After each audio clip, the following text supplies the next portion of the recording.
இந்த திருத்தலத்துல ஏன் நான் யாம் இருக்க பயமேன் அப்படிங்கிற தலைப்பு எடுத்தேன்னா அதுக்கு காரணம் இங்க இருக்கக்கூடிய முருகப்பெருமான் தான். இங்க முருகப்பெருமானுக்கு காலையில ஆண்டி கோலம், அதுக்கப்புறம் வரிசையா ஒவ்வொரு அலங்காரமா நடந்து ராஜ அலங்காரத்துக்கு வருவார். நீங்க பழனிக்கு வர்ற எல்லாரும் முருகனை பாத்தீங்களா? பாத்தீங்க.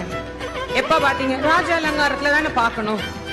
ஏன் காலையில போனா? இல்ல முருகனை ஆண்டியா பார்த்தா அவர் நம்மள ஆண்டியாக்கிட்டு வரோம். அதனால அவர் ஆண்டியா பார்க்க கூடாது.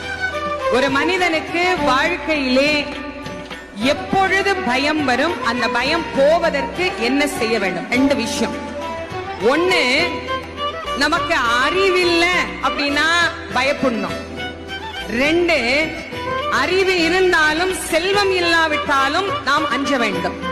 இந்த அறிவும் செல்வத்தையும் ஒன்றாக நமக்கு தரக்கூடிய தெய்வமாக வீற்றிருக்கக்கூடிய கடவுள்